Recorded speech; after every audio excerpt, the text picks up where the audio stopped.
நல்ல தகப்பனே, சர்வ வல்லமையுள்ள எங்கள் ஆண்டவரே, கிருபையுள்ள கரத்தில் எங்களை தாழ்த்துகிறோம். இப்ப நீங்க எங்களோடு கூட பேசுகிறதான ஒரு நேரம், உங்களுடைய வார்த்தையை அனுப்புகிறதான ஒரு நேரம். மகிமையுள்ள கரத்தில் எங்களை தாழ்த்துகிறோம்.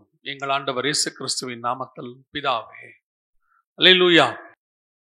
ஆமோஸ் 4:12 சொல்லுகிறது, இஸ்ரவேலே, உன் தேவனை சந்திக்க நீ ஆயத்தப்படு. இஸ்ரவேல் என்றால் தேவ ஜனம் அப்படின்னு அர்த்தம். தேவ ஜனமே, உன் தேவனை சந்திக்கும்படி ஆயத்தப்படு அப்படின்னு அர்த்தம். தேவனை சந்திப்பதற்கு ஆயத்தப்படுதல் என்றால் என்ன? ஆண்டவர் மனுஷனை உண்டாக்கின நாள் முதல் கொண்டு அவனோடு கூட வாழ வேண்டும் என்று கர்த்தர் விரும்புகிறார். அவனோடு கூட வாசம் பண்ண வேண்டும் என்று விரும்புகிறார். அவர் அவனை உண்டாக்கினதே அதற்காகத்தான் உண்டாக்கினார். ஆனால் மனுஷன் அப்படி அல்ல. தேவனை விட்டு அவன் தூரம் போகிறவனாக இருந்தான். ஒவ்வொரு முறையும் கர்த்தர் அவனோடு கூட பேச விரும்புகிறார், அவனோடு கூட வாசம் பண்ண விரும்புகிறார். ஆனாலும் கூட ஒவ்வொரு முறையும் ஒவ்வொரு சம்பவம் நடைபெறுகிறது. அது தேவனுக்கு துக்கத்தை ஏற்படுத்துகிறது. தேவன் பல நேரங்களிலே துக்கத்தோடு கூட போய்விடுகிறார். இந்த தேவனை சந்திப்பதற்கான ஆயத்தம் என்றால் என்ன?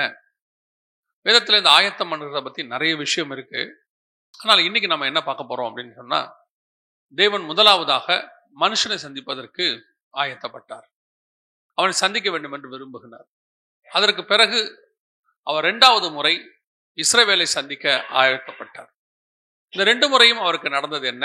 இந்த 2 முறையும் மனுஷனும் இஸ்ரவேலும் என்ன செய்தார்கள்? இப்பொழுது தேவன் 3வது முறையாக வரப்போகிறார். இப்ப நம்மை சந்திக்கும்படி அவர் வரப்போகிறார். இப்ப தேவன் நம்மிடத்தில் எதிர்பார்ப்பது என்ன? நாம் அவரை சந்திப்பதற்கு எப்படி ஆயத்தப்பட வேண்டும் அப்படி என்பதுதான் இந்த செய்தி. இதில் தான் நம்ம இன்னைக்கு பார்க்க போகிறோம். முதலாவதாக ஆண்டவர் நம்ம எல்லோருக்கும் தெரிந்திருக்கிறபடி ஆதாமை படைத்து தோட்டத்தில் வைத்து அவனிடத்தில் சகலவற்றையும் கொடுத்து ஆண்டு கொள்ளுங்கள் என்று சொல்லி ஆண்டவர் போய்விட்டார். மீண்டுமாக தேவன் ஆதாமை சந்திக்கும்படி வருகிறார். வாசிங்க, ஆதியாகமத்தின் புஸ்தகம் 3ஆம் அதிகாரம் 9, 10 வசனங்களை வாசிங்க. அப்பொழுது தேவனாகிய கர்த்தர் ஆதாமை கூப்பிட்டு, நீ எங்கே இருக்கிறாய் என்றார். அதற்கு அவன், நான் தேவரீருடைய சத்தத்தை தோட்டத்திலே கேட்டு நான் நிர்வாணியாயிருப்பதினால் பயந்து ஒளித்துக் கொண்டேன் என்றான். இது முதலாவது தேவன் மனுஷனை சந்திக்க வருகிறார். 1ஆம் அதிகாரத்தில் ஆண்டவர் எல்லாவற்றையும் படைத்து அவன் கையில கொடுத்து விட்டார். 2ஆம் அதிகாரத்தில் அவனுக்கு ஏற்ற துணையை உண்டாக்கினார். அதற்கு பிறகு அவன் என்ன பேர் வைக்கிறான் என்று சொல்லி பார்த்து அதற்கு பிறகு ஏற்ற துணையை உண்டாக்குகிறார். எல்லாம் இப்ப பினிஷ் ஆயிடுச்சு. தேவனாய் கர்த்தர் தாம் உண்டாக்கின எல்லாவற்றையும் பார்த்தார், நல்லது என்று கண்டார். அவன்கிட்ட கொடுத்துட்டு ஆண்டவர் போய்விடுகிறார். திருப்பி ஆண்டவர் அவனை சந்திக்கும்படி, அதுவும் அழகா இருக்கும், பகலில் குளிர்ச்சியான வேளையில் அப்படின்னு இருக்கும். அதோட அர்த்தம் என்ன அப்படின்னா, இந்த ஆண்டவர் வரக்கூடியதான அந்த நேரமும் கர்த்தருடையதான மனமும் அவருடைய அதாவது அவர் என்ன நம்ம சொல்றோம்ல, என்ன மூட்ல இருக்கிறாரு அப்படின்னு நம்ம சொல்றோம்ல, அவரு அப்பா இன்னைக்கு ரொம்ப கோபமா இருக்கிறாரு, அப்பா நம்ம சந்தோஷமா இருக்கிறாரு, நம்ம பார்த்தோன்னே கண்டுபிடிக்கிறோம்ல. சில நேரத்தில் வீடுகளில் பார்த்தீங்கன்னா கணவர் வரும் பொழுது அவர் செருப்பு கட்டுற விதத்தை பார்க்கும் போதே மனைவி சொல்லிடுவாங்க, உங்க அப்பா ரொம்ப கோபமா இருக்கிறாரு அப்படிம்பாங்க. சில நேரத்தில் அந்த வண்டியை நிறுத்துற வேகம் ஒன்று இருக்கு. இந்த வீட்டில் பசங்க வந்து இந்த பையை தூக்கி போடுற வேகம் ஒன்று இருக்கு. இதெல்லாம் பார்க்கும் பொழுது என்ன நினைப்பாங்க அப்படின்னா, அவருடையதான மனநிலை எப்படிங்கிறது இந்த ஆக்டிவிட்டிஸை வச்சு நம்ம என்ன செய்வோம், கண்டுபிடிப்போம். சில நேரத்தில் நீங்கள் பார்த்தீங்கன்னா கணவர் நைட் டியூட்டி போயிட்டு வருவார். நைட் டியூட்டி போயிட்டு காலைல வரும்போது மனைவி சொல்லுவாங்க, காலையில் அவர் கோபமா வருவார் அப்படின்னு சொல்லுவாங்க. அது ஏன் காலையில் கோபமா வராரு அப்படின்னு கேட்டால், இரவெல்லாம் வேலை பார்த்தா ஆட்டோமேட்டிக்காக நமக்கு என்ன ஆகும், அப்போ கொஞ்சம் கோபமாக தான் இருப்பார், ஏன்னா கண்ணு முழிச்சிருக்கிறாரு அப்படின்னு அந்த மனநிலை நாம் வந்து அந்த மனைவிக்கு தெரியும். அதனால பிள்ளைகளை எச்சரிப்பாங்க, இல்லை பார்த்துக்கோங்க அப்பா காலையில் கோபமா வருவார். அதே காலையில் போயிட்டு சாயங்காலம் வரும்போது அவர் கோபமா வருவார்னு சொல்ல மாட்டாங்க. அவர் வரும்போது ஏதாவது வாங்கிட்டு வருவார், சந்தோஷமா வருவார் அப்படின்னு சொல்லிட்டு தான். அப்பவும் கோபமா வந்தாருன்னா கேட்பாங்க, ஏங்க வரும்போதே ஏன் இப்படி கோபமா வரீங்கன்னு கேட்பாங்க. என்னன்னா காரணம் என்னன்னா, சாயங்காலம் வரும்போது ஒரு சந்தோஷமா வருவாரு அப்படிங்கிறதான ஒரு எண்ணம் இருக்கு இல்லையா? அந்த மாதிரி தான் தேவன் வருவதும். ஏன்னா நம்ம சுபாவம் எல்லாம் தேவனுக்குரியது. ஏன்னா நம்ம தேவ சாயலாய் படைக்கப்பட்டிருக்கிறோம். அவர்கிட்ட இருந்து தான் நமக்கு அன்பு எல்லாமே வந்திருக்குது. அப்போ இந்த மாதிரி வரும் பொழுது அவர் பகலில் குளிர்ச்சியான வேளையில் வருகிறார் என்று வேதம் சொல்லுகிறது. அதே நேரத்தில் சோதோமை அழிக்கும் போது பாருங்க, பகலில் உஷ்ணமான வேளையில் வந்தார். மம்ரேயின் சமபூமிக்கு உஷ்ணமான வேலை அப்படின்னா என்ன அர்த்தம்னா, கர்த்தர் கோபமா இருக்கிறாரு அப்படின்னு அர்த்தம். அதே நேரத்தில் குளிர்ச்சியான வேளையில் வருகிறாருன்னா கர்த்தர் எப்படி இருக்கிறாரு? இப்ப நல்லா கூலா இருக்கிறாரு, சாஃப்டா இருக்கிறாரு அப்படின்னு அர்த்தம். அப்ப ஆண்டவர் வந்து ஆதாமோடு கூட உலாவும்படி வருகிறார். ஆண்டவர் ரொம்ப நல்ல மைண்ட்ல ஆண்டவர் என்ன செய்யறாரு, ஆதாம் கூட உலாவும்படி வருகிறார். வரும்போது பார்த்தா ஆதாமை காணோம். ஆதாமை பார்த்து கேட்கிறார், ஆதாமே நீ எங்கே இருக்கிறாய் அப்படின்னு சொல்லி கேட்கிறாரு.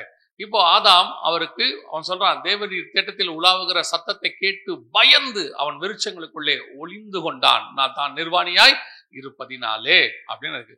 முதலாவது மனுஷனை தேவன் சந்திக்க வரும்போது மனுஷன் என்னவாயிட்டான்னா, அவரை பார்த்து ஓடி ஒளிஞ்சிட்டான். அவரை பார்த்து என்னவாயிட்டான், ஓடி ஒளிஞ்சிட்டான். இப்ப தேவனுக்கு மனுஷனோடு கூட பேச வேண்டும் என்கிறதான அந்த ஆவல், அவனோடு கூட உலாவ வேண்டும் என்கிறதான அந்த ஒரு எண்ணம், அது இங்க ஃபெயிலியர் ஆகுது. இந்த இடத்துல ஒரு டிசப்பாயின்மெண்ட் அல்லது அவருடைய எதிர்பார்ப்பு அங்கே நடக்கல. முதலாவது முறை தேவனை மனுஷனை சந்திக்க வரும்பொழுது பல நேரத்தில் தேவன் அப்படித்தான் நம்மை சந்திக்க வேண்டும் என்று விரும்புகிறார், நம்மோடு கூட உலாவ வேண்டும் என்று விரும்புகிறார். ஆனால் நாம் ஓடி ஒளிந்து விடுகிறோம், நாம் அவரோடு கூட உலாவுகிறது இல்லை. கர்த்தர் விரும்புகிறபடி நம்ம ஆவிக்குரிய வாழ்க்கை இல்லை. இப்ப எடுத்து பாருங்க, ஏனோக்கு தேவனோடு கூட சஞ்சரித்து கொண்டிருந்தான். ஆனா இங்கிலீஷ்ல எப்படி இருக்குன்னு கேட்டீங்கன்னா வாக் வித் த காட் இருக்கும், அதாவது தேவனோடு கூட நடந்து கொண்டிருந்தான். அப்ப ஏனோ கூட கர்த்தர் நடக்கிறதுக்கு என்ன செய்யறாரு, விரும்புறாரு, நடக்கிறாரு. அதேதான், அதுதான் வேதம் சொல்லுது. அப்ப நம்ம தேவன் நம்மோடு கூட நடக்க விரும்புகிறார், வாக் பண்ண விரும்புகிறாரு, உலாவ விரும்புகிறார். அதனாலதான் புதிய ஏற்பாட்டு சபையை உண்டாக்கிட்டு வசனம் சொல்லுது வெளிப்படுத்தின விசேஷத்துல, 7 பொன் குத்து விளக்குகளின் மத்தியில் உலாவுகிறவர் சொல்லுகிறதாவது. அப்பனா ஆண்டவர் நம்மோடு கூட உலாவ விரும்புகிறார். ஆனா இங்க நடந்தது என்ன, மனுஷன் ஓடி ஒளிஞ்சிட்டான். என்ன காரணம்? நம்ம எல்லாரும் ஒரே வார்த்தை சொல்லுவோம், ஆமா ஆதாம் வந்து பழம் சாப்பிட்டாரு அப்படின்னு சொல்லி நம்ம சொல்றோம், பாவம் வந்துடுச்சு அப்படின்னு. அவன் சொல்ற விஷயம் என்ன அப்படின்னு கேட்டீங்கன்னா, தான் நிர்வாணியாய் இருப்பதினால் பயந்து அவன் சொல்றான், ஆண்டவரே நான் நிர்வாணியா இருக்கிறேன், அதனால உங்களை என்ன செய்யல, நான் பார்க்க முடியல அப்படின்னு சொல்லிட்டு ஓடிடலாம். சரி, ஆண்டவர் அடுத்த கேள்வி கேட்கிறாரு, நீ நிர்வாணி என்று உனக்கு அறிவித்தவன் யார்? உனக்கு நீ நிர்வாணின்னு உனக்கு சொன்னது யாரு அப்படின்னு கேட்கிறார். அதோட அர்த்தம் என்ன அப்படின்னா, நீ நிர்வாணின்னு முதல்ல உனக்கு யார் சொன்னது? அதோட அர்த்தம் என்ன அப்படின்னா, அப்படி ஒரு உபதேசத்தை உனக்கு யார்ப்பா சொன்னா? நீ நிர்வாணின்னு யார் சொன்ன? நான் படைக்கும் போது உன்னை இப்படித்தானே படைச்சேன், இந்த படைப்புல நிர்வாணம் ஒரு குறை இருக்குதுன்னு உனக்கு யார் சொன்னது? சரி, நிர்வாணம் என்ற என்ன உனக்கு என்ன தெரியும்? உனக்கு அதை பத்தி உனக்கு என்ன, இப்படி ஒரு உபதேசத்தை உனக்கு சொன்னவன் யார்? இப்ப நமக்கு நிர்வாணம்னா என்னன்னு ஒரு விஷயம் தெரியும். ஏன்னா நம்ம எல்லாம் ட்ரெஸ் போட்டவங்க, ட்ரெஸ் போட்டு இத்தனை வருஷம் ஆனதுனால நமக்கு நிர்வாணம்னு ஒண்ணு என்ன செய்யுது, தெரியுது. ஆனா ஆதாமுக்கு முன்னாடி ட்ரெஸ் போட்டவங்களே இல்லையே. ஆதாமோட இருக்கிறது எல்லாமே அப்படித்தானே இருக்குது, ஆடு மாடு படைக்கப்பட்ட எல்லாமே அப்படித்தானே இருக்கு. ஆண்டவர் அவனையும் அப்படித்தானே படைச்சாரு. எப்ப இவனுக்கு வந்து பாவம் செய்து பழம் சாப்பிட்டானோ அப்பதான் இந்த தாட்டே வருது. அதாவது இவனுக்கு இல்லாத ஒரு விஷயத்தை ஒருத்தன் சொல்லி கொடுத்துட்டு போயிட்டான். இது யாரு உனக்கு சொன்னா அப்படின்னு சொல்லி ஆண்டவர் கேட்கிறாரு. இப்போ இல்லாத ஒரு விஷயத்தை கேட்டான், கேட்டது மட்டும் இல்ல, அந்த உபதேசத்தை இவனுக்குள்ள எடுத்துக்கிட்டு அந்த உபதேசத்துக்கு இவன் பயப்படுறான். இப்ப எந்த உபதேசத்துக்கு பயப்படுறான்? நான் நிர்வாணியா இருப்பதினால் பயந்து அப்படின்றான். ஏன்னா இந்த முதல்ல இப்படி ஒரு உபதேசமே இல்ல, இந்த உபதேசத்துக்கு நீ ஏன் பயப்படுற? முதல்ல 2 கொரிந்தியர் 11 3 நாள்ல வாசிக்கும் போது ஆண்டவர் ஏவாளை குறித்து ஒரு வார்த்தை எழுதுறாரு. பவுல் சொல்லும் பொழுது ஒரு வார்த்தையை சொல்றாரு, ஸ்திரீயானவள் சர்ப்பத்தினால் வஞ்சிக்கப்பட்டது போல அப்படிங்கிறார். அதோட அர்த்தம் என்ன? உபதேசத்துல அவங்க வஞ்சிக்கப்பட்டாங்களா. அதுக்கு அடுத்து அப்படியே சொல்வாரு, அப்படியே உங்கள் இருதயமும் கிறிஸ்துவை பற்றின உபதேசத்திலிருந்து வழி விலகி விடுமோ என்று நான் பயந்திருக்கிறேன் அப்படிங்கிறார். அதோட அர்த்தம் என்ன? கர்த்தர் ஒரு சுவிசேஷம் சொல்லிட்டு போயிருக்கிறாரு, அந்த சுவிசேஷத்தை கேட்டு அந்த சுவிசேஷத்துல ஒரு நல்ல ஆலயத்துக்குள்ள வச்சிருக்கிறாரு. அப்படி இருக்கும் பொழுது இங்கே வேறொரு உபதேசத்தை வேற ஒருத்தர் எங்கேயோ சொல்றாங்க. யாரோ ஒருத்தன் சொல்றான், டிவியில சொல்றானா அல்லது யூடியூப்ல சொல்றானா அல்லது யாரோ ஏதோ ஒரு உபதேசத்தை சொல்றாங்க. அந்த உபதேசத்துக்கு நீங்கள் இவ்வளவு செவிசாய்ப்பீர்களானால் இங்கே கொடுக்கப்படுகிற சத்தியத்துக்கு நீங்கள் எவ்வளவு செவிசாய்ச்சிருக்கணும்? ஆண்டவர் எங்களுக்கு சொல்லிட்டு போயிருக்கிறாரப்பா, நாங்க ஆண்டவர் சொல்லாத வேறொரு உபதேசத்தை நீ வந்து சொல்றியே. சர்வ வல்லமையுள்ள தேவன் எங்களை படைச்சு எங்க கையில எல்லாத்தையும் ஒப்படைச்சு என் மனைவின்னு ஒன்றை உண்டாக்கி என் கையில கொடுத்துட்டு ஆண்டு கொள்ளுங்கள் சொல்லிட்டு போயிருக்கிற ஆண்டவருக்கு தெரியாத நிர்வாணம் என்பது வெளியிருந்து வந்த பாம்புக்கு சொல்லி உனக்கு தெரியுதே, எப்படி இது உனக்கு தெரிஞ்சிச்சு? அதனால ஆண்டவர் கேட்கிறாரு, நீ நிர்வாணி என்று உனக்கு அறிவித்தவன் யார்? அப்படி ஒரு உபதேசமே இல்லையாப்பா, அப்படி ஒரு விஷயமே இல்லையே. அதுதான் இன்னைக்கு சபைகளுக்குள்ளே கிறிஸ்துவை சந்திப்பதற்கான தடை.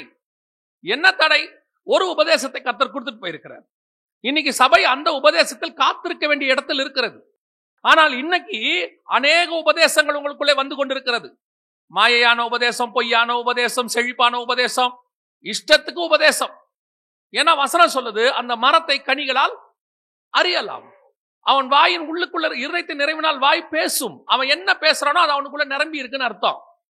அவன் செழிப்பை பத்தி பேசுறானா அவன் இருதயம் செழிப்புல நிரம்பி இருக்குன்னு அர்த்தம். அவன் பாவமே இல்லைன்னு சொல்றான்னா அவன் இருதயம் பாவத்துல நிரம்பி இருக்குன்னு அர்த்தம். இதை நம்ம இன்னைக்கு எப்படி எடுத்துக்கிறோம்? வேறொரு உபதேசத்தை அப்படியே ஃபாலோ பண்ணி, அப்போ அதுக்கு நீங்கள் பயப்படுகிறீர்கள், அதை ஃபாலோ பண்றீங்க, அதுக்கு உண்மையா இருக்கிறீங்க. அப்படி இருக்கும் பொழுது தேவன் வரும்போது உங்களால் சந்திக்க முடியாது. ஏன்னா இப்ப உங்களுக்கு எல்லாம் தெரியும்னு வச்சுக்கோங்களேன், ஸ்கூல்ல உங்களுக்கு ஒரு பாடம் எடுக்கிறாங்க, எல்லா பாடத்தையும் எடுத்து கொடுத்துருவாங்க. எடுத்து கொடுத்துட்டு ஆனுவல் எக்ஸாம் வரும்போது பாத்தீங்கன்னா நம்ம பையனுக்கோ பொண்ணுக்கோ ஒரு நூதனமான ஐடியாவை கூட இருக்கிற ஃப்ரெண்டோ யாரோ ஒருத்தர் சொல்லுவாங்க. எப்பவுமே இந்த பிள்ளைகிட்ட இருக்கிற ஒரு பெரிய ப்ளஸ் பாயிண்ட் என்னன்னா, அப்பா அம்மா சொல்றதையோ டீச்சர் சொல்றதையோ கேட்க மாட்டாங்க. அது அவங்களுக்கு கசப்பா தெரியும். அந்த கூட அரிஸ்டாட்டல், புளூட்டோ, சாக்ரட்டிஸ்னு கொஞ்சம் பேர் கூட உட்காந்துருப்பாங்க. அறிவில் சிறந்த சான்றோர்கள், ஆன்றோர்கள். யாருன்னு கேட்டா கூட படிக்கிறது. இவங்க ஒண்ணு சொல்லுவாங்க, இவ்வளத்தையும் படிச்சாலாம் பாஸ் பண்ண முடியாது. 5 years கொஸ்டின் பேப்பர்னு ஒண்ணு இருக்கு, அதை மொத்தமா வாங்கிட்டோம்னா அதுல எல்லா கொஸ்டினும் வந்துடும், அதை படிச்சா போதும் நல்ல மார்க் வந்துடும். இன்னொருத்தன் சொல்லுவான், இம்பார்ட்டன்ட் கொஸ்டின் ஒருத்தர் எனக்கு குறிச்சு கொடுத்துருக்கிறார், அதை நம்ம படிச்சோம்னா போதும் நல்ல மார்க் வந்துடும்.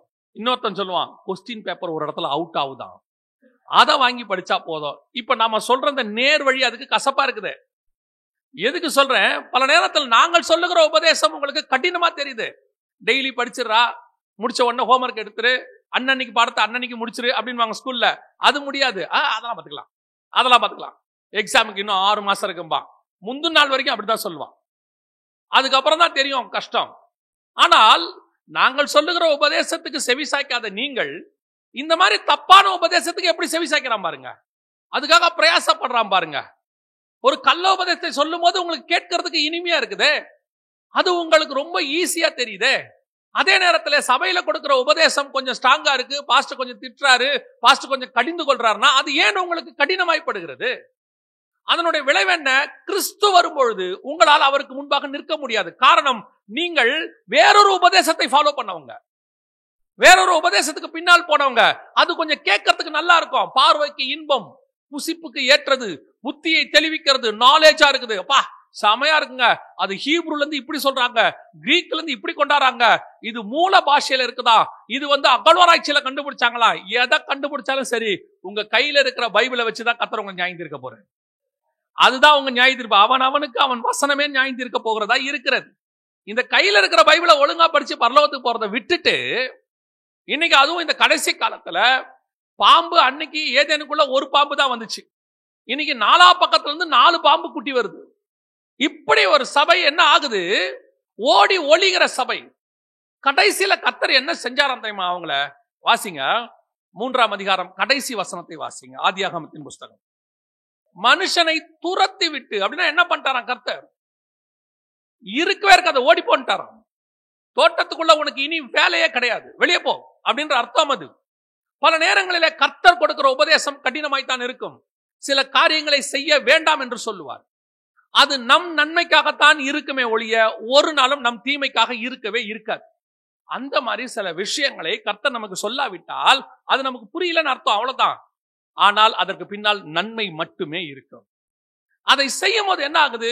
மீறி செய்யும் போது என்ன ஆகுது? ஆண்டவர் சொல்றாரு, ஆதாம் பாவம் செஞ்சு அவன் பயந்தான், அது வேற. ஆனால் கர்த்தருடைய பார்வையில் அது எப்படி இருந்துச்சான் தெரியுமா? வாசிங்க, ஓசியாவின் புஸ்தகம் 6ஆம் அதிகாரம் 7வது வசனத்தை வாசிங்க. அவர்களோ ஆதாமை போல் உடன்படிக்கையை மீறி, அப்படின்னா என்ன அர்த்தம்? ஆதாமை பொறுத்த வரைக்கும் அது பழத்தை சாப்பிட்டது, கர்த்தரை பொறுத்த வரைக்கும் அது உடன்படிக்கையை மீறினது. நான் உங்ககிட்ட ஒரு உடன்படிக்கை பண்ணிருக்கிறேன், இதை செய்யாதன்னு சொல்லி, அவ்வளவுதான். ஆனால் நீயோ என்ன செய்தாய்? உடன்படிக்கை மீறினாய். அதனுடைய விளைவு என்ன? விரட்டப்பட்டான். கிறிஸ்து வரும்பொழுது, சந்திக்க வரும்போது, முதலாவது வரும்பொழுது அவரை சந்திக்க மனம் இல்லாமல் அல்லது பயந்து ஓடி போனவன் விரட்டப்பட்டான். அவனுக்குரிய ஆசீர்வாதம் இல்லாமல் போய்விட்டது. இப்ப இயேசு வரப்போகிறார், நம்ம அவரை சந்திக்க ஆயத்தப்பட சொல்லி வேதம் சொல்லுது. ஆனால் இன்னைக்கு நாம் உடன்படிக்கையில் இருக்கிறோமா? ஆதாமுடைய உடன்படிக்கையை விட, இஸ்ரவேலுக்கு கொடுக்கப்பட்ட உடன்படிக்கையை விட நம்முடைய உடன்படிக்கை மேலானது, மகத்துவமானது. ஆதாம் கொடுத்த உடன்படிக்கை மனசாட்சியின் உடன்படிக்கை, இஸ்ரவேலுக்கு கொடுத்தது நியாயப்பிரமாணம். அதை குறித்து ஆண்டவர் சொல்றாரு, நன்மைக்கு ஏதுவல்லாத பிரமாணங்களையும் ஜீவனுக்கு அல்லாத நியமங்களையும் அவர்களுக்கு கொடுத்தேன். ஆனா உங்களுக்கும் எனக்கும் நித்திய ஜீவ வசனம் நம்மிடத்தில் உண்டு. நம்முடைய உடன்படிக்கை எப்படிப்பட்டதா இருக்கிறது? மகா பரிசுத்த ஸ்தலத்துக்குள் பிரவேசிக்கிறதா இருக்கிறது. அப்ப இந்த உடன்படிக்கையை நாம் கரெக்டா ஃபாலோ பண்றோமா? இன்னைக்கும் அப்படித்தான். நமக்கு நாமே சிலர் அப்படி லைட்டா சொல்லி கொடுத்துட்டு போயிடுறாங்க. இல்லைங்க, அதெல்லாம் ஒண்ணு கவலைப்படாதீங்க, கர்த்தர் கிருபை உள்ளவர், பழலாம் சாப்பிட்டா ஒன்றும் செய்ய மாட்டார், பாவம் செஞ்சா ஒண்ணும் மாட்டார். ஆண்டவர் ரொம்ப மன்னிப்பாருங்க. நல்லா தெரிஞ்சுக்கோங்க, மன்னிக்கிற தேவன் தான், கிருபை உள்ளவர் தான். அவருக்கு இன்னொரு பார்ட்டும் இருக்கு, இன்னொரு பகுதியும் இருக்கு. அவர் நீதியுள்ள நியாயாதிபதியாய் இருக்கிறார். இன்னொரு பார்ட் இருக்கு, எரிச்சல் உள்ள தேவனாக இருக்கிறார். நீங்க இயேசுநாதரை வெறும் கிருபை உள்ளவரா தானே பாக்குறீங்க, அன்புள்ளவரா தானே பாக்குறீங்க. டோட்டல் பைபிள்ல பாருங்க, பரலோகமும் சரி, வானமும் சரி, பூமியும் சரி, எதுக்கு பயப்படுவாங்கன்னு கேட்டீங்கன்னா இயேசு கிறிஸ்துவின் கோபத்திற்கு. நீங்க பழைய ஏற்பாட்டுல வாசிச்சு பாருங்க, சங்கீதம் சொல்லும், வழியிலே நீங்கள் அழியாமலும் இருக்கும்படிக்கு குமாரன் கோபம் கொள்ளாமலும் வழியிலே நீங்கள் அழியாமல் இருக்கும்படிக்கு அவரை என்ன செய்யுங்க, முத்தம் செய்யுங்கள். அப்படின்னா குமாரன் கோபம் எப்படிப்பட்டதுன்னு பாருங்க.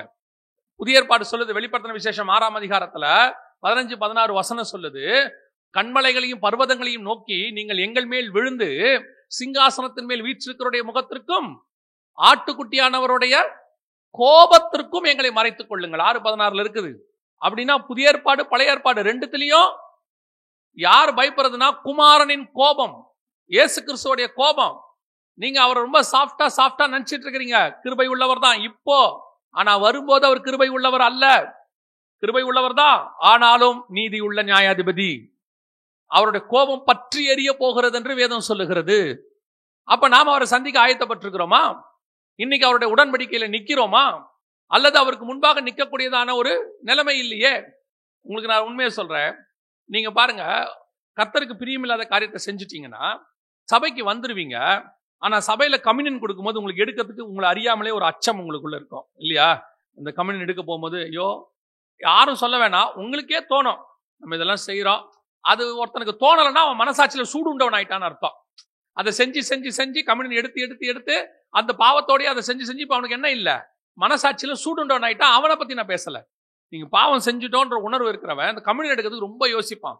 அப்படியே கையில வச்சுக்கிட்டு கதறுவான், ஆண்டவர்கிட்ட கேட்பான், ஆண்டவரே எப்படியாவது மன்னிச்சிருங்கப்பா அப்படின்னு கேட்பான். ஒரு கம்யூனியன் எடுக்கிறதுக்கே நம்மளால போய் அந்த கம்யூனியனுக்கு முன்னாடி நிக்கிறதுக்கே இவ்வளவு பதபதைக்கிறோமே, எப்படி தேவனுக்கு முன்னாடி நிப்பீங்க? அவர் வரும்போது எப்படி நிப்பீங்க? அதான் ஆதாமால் நிக்க முடியல, ஓடி ஒளிஞ்சிடறான். அந்த சுபாவமே ஓடி ஒளிய செய்யுது, ஐயோ முடியாது, அந்த பரிசுத்த தேவனுக்கு முன்னாடி நிக்க முடியாதுன்னு. அப்படி இருக்கும் பொழுது இயேசு கிறிஸ்து மீண்டும் வரப்போகிறார். வரும்பொழுது உங்களை பார்த்தா கூப்பிடத்தான் போறாரு. அவர் அப்படித்தான் வசனம் சொல்லுது, கிறிஸ்துவுக்குள் மரித்தவர்கள் முதலாவது எழுந்திருப்பார்கள், பின் உயிரோடு இருக்கிற நாமும் போக போறோம். ஆனால் அவரை சந்திக்கிற இடத்துல இருக்கிறோமா, ஓடி ஒளியிற கூட்டத்துல இருக்கிறோமா? அதுக்கப்புறம் கர்த்தர் விரட்டி விட்டுருவாரு. ஆதாம விரட்டினாரு, ஆனா ஒரு வாய்ப்பு இருந்துச்சு திருப்பி வரத்துக்கு. ஆனா வருகையில நம்மளை விரட்டிட்டார்னா அதோடு நியாய தீர்ப்பு தான். இப்போ ரெண்டாவது ஆண்டவர் யாரை துரத்துகிறார் பாருங்க, வாசிங்க. ஆதியாகமத்தின் புஸ்தகம் 4ஆம் அதிகாரம் 14வது வசனத்தை வாசிங்க. இன்று என்னை இந்த தேசத்திலிருந்து துரத்தி விடுகிறீர், சமூகத்திற்கு விலகி மறைந்து. அப்படின்னா என்ன அர்த்தம்? காயின் தோட்டத்தை விட்டு வெளியே வந்துட்டார் ஆதாம், அதுக்கப்புறம் தான் காயின். ஆனா இப்ப காயின் எங்கதான் இருக்கிறான்னு கேட்டீங்கன்னா மகிழ்ச்சியான இடத்துல இருக்கிறார். ஏன்னா ஏதேன் என்பது எதை குறிக்கிறது? மன மகிழ்ச்சி, மகிழ்ச்சியான இடம் அப்படின்னு அர்த்தம். இப்போ அவர் அங்கதான் இருக்கிறாரு, அதான் உள்ளுக்குள்ள வந்தாச்சு. இப்போ சந்தோஷமா காணிக்கை செலுத்துறாரு, அவர் நல்ல பிசினஸ் பண்றாரு, கர்த்தர் அவர் ஆசீர்வதிக்கிறாரு, எல்லாம் நடக்குது, எல்லாம் ஓகே தான்.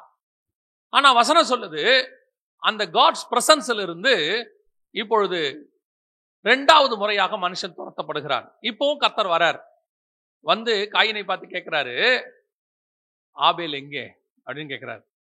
உன் சகோதரனாகிய ஆபேல் எங்கே? இரண்டாவது முறை வருகிறார். இப்ப காயின் சொன்ன பதில், அவன் ஓடி ஒளிஞ்சிட்டான். இவன் சொல்றான், நானா காவலாளியா? நான் என்ன அவனுக்கு என்ன வாட்ச்மேனா?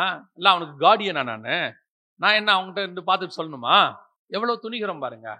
இது ரெண்டாவது குரூப். கர்த்தர் வரும்போது ஏன் துரத்தி விடுகிறார் என்று சொன்னால், இது ஒரு துணிகரம். எங்க துணிகரத்துல இருக்கான் தெரியுமா? காட்ஸ் பிரசன்ஸ்குள்ள இருக்கிறவனுக்கு துணிகரம். அந்த வசனம் சொல்லுது, இன்று இந்த சமூகத்திலிருந்து, உம்முடைய சமூகத்திலிருந்து என்னை துரத்தி விடுகிறீர். 16வது வசனம் வாசிங்க. 16. கர்த்தருடைய சன்னதியை விட்டு புறப்பட்டு. அப்படின்னா என்ன அர்த்தம் தெரியுமா? இப்ப நீங்க எல்லாம் கர்த்தர் சமூகத்துல தான் உட்கார்ந்து இருக்கிறீங்க, தேவ சந்நிதியில தான் உட்கார்ந்து இருக்கிறீங்க. ஆனா இங்க எத்தனை பேர் கர்த்தருக்கு முன்பாக துணிகரமாய் உட்கார்ந்து இருக்கிறவங்க? துணிகரமா கொலையும் செஞ்சுவிட்டு சமூகத்திலையும் உட்கார்ந்துகிட்டு ஆண்டவர் உணர்த்துறாரு. அவன் எங்கடான்னு கேட்கிறாரு. அவருக்கு தெரியாத இவன் அவனை கொலை பண்ணிட்டான்னு. அவர் தான் அடுத்து சொல்றாரு, உன்னுடைய சகோதர ரத்தம் என்னை நோக்கி கூப்பிட்டதுன்றாரு. சோ அவருக்கு தெரியும் தானே. தெரிஞ்சு ஏன் உன்னை கேட்கிறாரு? உன் வாயில இருந்து என்ன வார்த்தை வருது? ஆண்டவரே நான் கோபத்துல அவனை கொன்னுட்டேன்னு சொல்றியா? ஆண்டவரே நான் மன்னிச்சிட்டீங்கன்னு சொல்றியான்னு கேட்கறதுக்கு தான் கேட்கிறாரு ஆண்டவர். ஆனா இங்க என்ன நடக்குது? துணிகரம். தேவ சமூகத்துக்குள் உட்கார்ந்து கொண்டு துணிகரம். நல்லா தெரிஞ்சுக்கொள்ளுங்க, ஆண்டவருடைய சமூகத்துக்கு வெளியே இருக்கிறவன் துணிகரமா செய்யறானா அவனுக்கே நியாய தீர்ப்பு உண்டு. நேபுகாத் நேச்சாருக்கே நியாய தீர்ப்பு உண்டு. வெளியே செய்கிற அத்தனை பேருக்கும் நியாய தீர்ப்பு உண்டு. கர்த்தர் செய்கிறாரு, எல்லாருக்கும் உண்டு. ஆனால் வெளியே செய்கிறவனை விட உள்ள செய்கிறவனுக்கு அதிகம் உண்டு. தேவனுடைய நியாய தீர்ப்பு தேவனுடைய ஆலயத்திலிருந்து புறப்படுகிறது. அதுவும் எங்க இருந்து ஸ்டார்ட் ஆகுது தெரியுமா? மூப்பர் இடத்துல இருந்து ஸ்டார்ட் ஆகுது. வெளியே இருந்து உள்ள வரல நியாய தீர்ப்பு, உள்ள இருந்து வெளியே போகுது அக்னி. தேவனுடைய சமூகத்தில் உட்கார்ந்து இருக்கிறவர்களுக்குள்ள துணிகரமான பாவம், துணிகரமான எண்ணங்கள் இங்கே உட்கார்ந்துகிட்டு ஆண்டவர் உணர்த்தும் போது கூட உணராத ஒரு கூட்டம் இருக்கு. என்ன உணர்வு இல்ல, நானா செஞ்சேன். அதாவது ஆண்டவர் உணர்த்தும் போது உணர்றது வேற. இப்ப 2 பேர் இருக்காங்க, ஒன்னு சவுல் இன்னொன்னு தாவீது. 2 பேரும் பாவம் செய்யறாங்க. 2 பேர்கிட்ட 2 தீர்க்கதரிசி வந்து பேசுறாங்க. ஒருத்தன் வந்து சொல்றான், சாமுவேல் வந்து சொல்றாரு சவுலுகிட்ட, இந்த ஆடு மாடு சத்தம்லாம் கேட்குதேப்பா அது என்னன்னு கேட்டார். அடுத்து தாவீது கிட்ட வந்து சொல்றாரு. ஒரு தடவை நாத்தான் தீர்க்கதரிசி வராரு, ஒரு தடவை காத்து வராரு. 2 பேரும் வந்து சொல்றாங்க. இப்ப பாருங்க, சவுல் துணிகரமா பேசுவாரு. நான் இல்லைங்க, நான் பண்ணலீங்க, ஜனங்க தாங்க காரணம், அவங்க தான் வந்து உங்களுடைய தேவனாய கர்த்தருக்கு இந்த ஆடு மாடெல்லாம் இருக்கட்டும்னு சொன்னாங்க அப்படின்னு அவன் சொல்றான். ஆனா தாவீது சொல்றான், ஜனங்க இல்ல, நானே அந்த மனுஷன். இங்கதான் டிஃபரன்ஸ் இருக்கு. ஒரு தப்பை செய்யும் போது, மீறும் பொழுது, ஒரு வீழ்ச்சி வரும்போது உனக்குள் அதை ஒத்துக்கிற தன்மை இல்லாமல் அதற்கு ஒரு காரணம் கற்பிக்கிறல்ல, கர்த்தருக்கு பிடிக்காத விஷயம் அது. இப்ப தப்பு பண்ணினா தப்பு, வேலை முடிஞ்சு. நான் உங்களுக்கு சொல்றேன், இங்க தப்பு பண்ணாதவன் உலகத்துல ஒருத்தன் கூட கிடையாது. இயேசுநாதர் ஒருத்தர் மட்டும்தான், ஒரே ஒருத்தர், கிரைஸ்ட் மட்டும். கிரைஸ்டை தவிர அத்தனை பேரும் விழுந்தவர்கள் தான், எழுந்தவர்கள் தான். அப்படி விழுந்து எழும்போது உன் பாவத்தை நீ ஒத்துக்கொள்ள வேண்டும் என்று கர்த்தர் விரும்புகிறார். அதற்கு ஒரு நியாயம் கற்பித்தல் இல்ல, நான் இல்ல, அதுக்கு அவங்க தான் காரணம், அதுதான் நடந்துச்சு, இதான் நடந்துச்சு.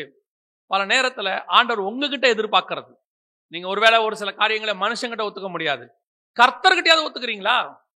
சிலர் என்ன செய்வாங்கன்னா, கர்த்தர்கிட்டயே போய் நியாயத்தை பேசிட்டு இருப்பாங்க. என்ன இப்படி பண்ணிட்டாங்க ஆண்டவரே, ஆண்டவருக்கு தெரியாத மாதிரி. நீங்க என்ன பண்ணீங்கன்னு அவருக்கு தெரியும். பல நேரங்களிலே நீங்கள் யாரை ஏமாத்துகிறீர்களோ, நீங்கள் ஏமாத்திட்டீங்கன்னு நினைச்சு சந்தோஷப்பட்டுருவீங்க. ஆபேல கொன்னுட்டோம், யாருக்கும் தெரியாது, புதைச்சிட்டோம், ஓ ஓகே அப்படின்னு சொல்லி. ஆகாப் கேட்பான் எலியாவை பார்த்து, கண்டுபிடித்தாயோ அப்படின்பா. நான் திராட்சை தோட்டம் வாங்கினது உனக்கு எப்பறம் தெரியும்? நீ என்ன திருட்டுத்தனம் பண்ணாலும் பரலோகத்துக்கு தெரியும்டா. நீ என்ன நினைச்சுக்கிட்டு இருக்கிற, யாருக்கும் தெரியாது யாருக்கும் தெரியாதுன்னு? நீ பண்ற ஒவ்வொன்றும் பரலோகத்துக்கு தெரியும். ஆண்டவர் யாருக்கிட்டையும் சொல்லாம இருக்காரு. சொல்ல தொடங்கினாரா தொலைஞ்ச. சில நேரத்துல கர்த்தர் உணர்த்தும் போதே மனம் திரும்பிட்டீங்கன்னா நல்லது. இல்ல உன்னை மனம் திரும்ப வைப்பாரு. இல்லையா காட்ஸ் பிரசன்ஸை விட்டு துரத்துவார். இப்போ சவுல துரத்திட்டார். வசனம் சொல்லுது, நான் புறம்பே தள்ளின சவுலுக்காக நீ எந்த மட்டும் துக்கித்துக் கொண்டிருப்பாய். அதே நேரத்துல தாவீதை பார்த்து அவன் மனம் திரும்பின உடனே, அழுத உடனே ஆண்டவர் சொல்றாரு, உன் ராஜ்யபாரம் நிலை பெற்றிருக்கும். தாழ்த்தின பிழைச்ச அந்த பாவத்தை விட்டுட்டு நான் காப்பாற்றப்பட்டுருவேன். இல்ல உள்ளுக்குள்ள உட்காந்துக்கிட்டு காட்ஸ் பிரசன்ஸ்ல உட்காந்துட்டு தேவ ஊழியத்தை செஞ்சுக்கிட்டு அக்கிரமத்தை அநியாயத்தை செஞ்சுக்கிட்டே இருந்தீங்கன்னா ஒரு நாள் வரும், கர்த்தர் உணர்த்துவார், அடுத்து துரத்துவார். அதான் ரொம்ப முக்கியம். ஆண்டவர் முதலாவதாக சந்திக்க வந்தார். வந்தவனத்துல முதலாவது வந்தவன் கர்த்தரை பார்த்து பயந்து ஓடினான். 2வது உள்ளவன் துணிகரமாக இருந்தான். இந்த துணிகரம் வந்துருச்சுன்னா வசனம் சொல்லுது, அவன் பிசாசால பிடிக்கப்பட்டானாம். 1 யோவான் 3ஆம் அதிகாரம் 12வது வசனத்தை வாசி. தன் சகோதரனை கொலை செய்த காயினை போல் இருக்க வேண்டாம். ஏன்? அவன் பொல்லாங்கனால் உண்டாயிட்டான், அவ்வளவுதான். இந்த எண்ணம் எதனால வந்துச்சு? பிசாசு கொடுத்த எண்ணம். அதுல பாவம் செஞ்சுட்டேன். இப்ப கர்த்தர் வந்து கேட்கிறாரு, எப்ப நீ பாவம் செஞ்சிட்டியா? இந்த பிசாசு வந்துருச்சுன்னு வச்சுக்கோங்க, அதுக்கப்புறம் மன்னிப்பு கேட்கிற சுவாமே வராது. எனக்கு ரொம்ப ஆச்சரியம் என்னன்னா, 12 பேர் உட்காந்துருக்காங்க இயேசுநாதரோட, சரியா? உட்கார்ந்து இருக்கும் போது இயேசுநாதர் அப்பதான் என்ன பண்றாரு, திரைச்சி அந்த சீலையை கட்டிட்டு கால் கழுவுறாரு. நல்ல கவனிங்க, பரிசுத்தம் உள்ள தேவன் என்ன பண்றாரு? காலை கழுவுறாரு. பரிசுத்தம் உள்ள தேவன் காலை கழுவுறாரு. அங்க காட்டி கொடுக்கிறதுக்கு காசு வாங்கினவன் என்ன பண்றான்? காலை காட்டிக்கிட்டு உட்கார்ந்துருக்கான். பரிசுத்தம் உள்ள தேவன் காலை கழுவுறாரு, பாவி என்ன பண்ணிட்டு உட்கார்ந்துருக்கான்? காலை காட்டிட்டு உட்கார்ந்துருக்கான். அடுத்து உங்களில் ஒருவன் என்னை காட்டி கொடுப்பான். அடுத்து அவனும் கேட்கிறான், நானா? இனிமா சொல்றீங்க? அட்ட துணிகரம், எப்படிப்பட்ட துணிகரம் பாருங்க. ஏண்டா கொலை பண்ண? நான் எங்க கொலை பண்ண? நான் காவலாளியோன்னு கேட்ட அந்த பிசாசு இங்கே இருக்கு. வசனம் சொல்லுது, யூதாசுக்குள் சாத்தான் புகுந்தான். அங்கே பிசாசினால் உண்டான காயினை போல. துணிகரத்துல நீ வந்து மனம் திரும்பிட்டினா தப்பிச்சிட்ட, இல்லைன்னா உள்ள பிசாசு போயிடும். இல்லைன்னா உள்ள பிசாசு போயிடும். அவ்வளவுதான், கதை முடிஞ்சு. பல நேரங்களிலே உன் சுயநீதி, அப்பேற்பட்ட இயேசுவே அங்க தாழ்த்திட்டாரு. அவர் பரிசுத்தத்தின் உச்சம், பாவம் இம்மி அளவு இல்லாதவர். அவருக்கு இருக்கிற தாழ்மை பாவத்துல உட்கார்ந்து இல்ல பாருங்க. அவனுக்கு ஒரு பெருமை, அவனுக்கு ஒரு சுயநீதி, நாம சரி அவன் தப்பு.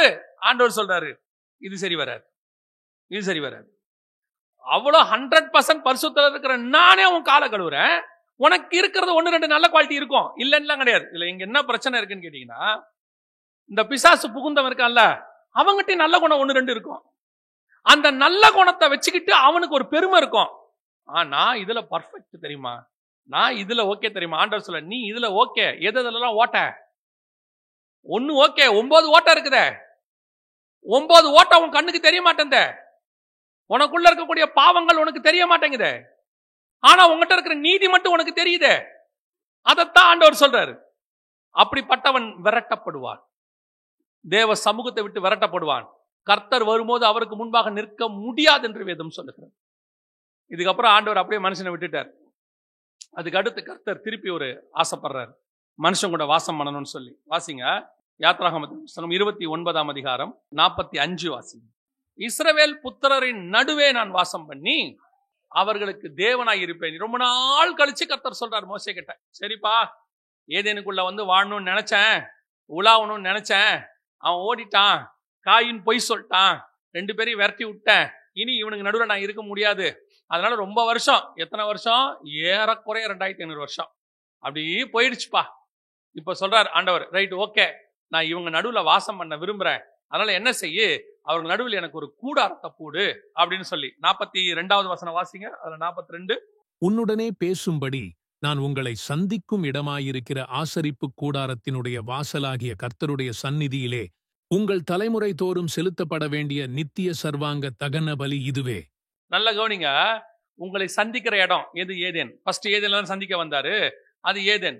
2வது கர்த்தருடைய சந்நிதி, அது காயின் இருந்த இடம். இந்த 2ஐயும் சேர்த்து தான் கூடாரத்தை போட சொல்றாரு. அது கர்த்தருடைய சந்நிதியாகவும் இருக்கும், நான் சந்திக்கிற இடமாவும் இருக்கும். இந்த 2லயும் அவர் அங்க டிசப்பாயிண்ட், அவருக்கு கொஞ்சம் வருத்தம். அவனை சந்திக்கவும் முடியல, அவன் சந்திக்கிற இடத்துல ஓடி ஒளிஞ்சிட்டான், இவன் சமூகத்தை விட்டு ஓடிட்டான்.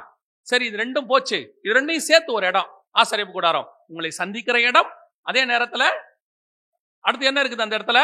உங்களோடு கூட கர்த்தருடைய சமூகமாகவும் இருக்கு. அந்த இடத்துல நான் வரேன், ஒரு கூடாரத்தை எனக்கு போடு அப்படிங்கிறார். 29ஆம் அதிகாரத்துல இது நடக்குது. ஆண்டவர் போட சொல்லிட்டார்.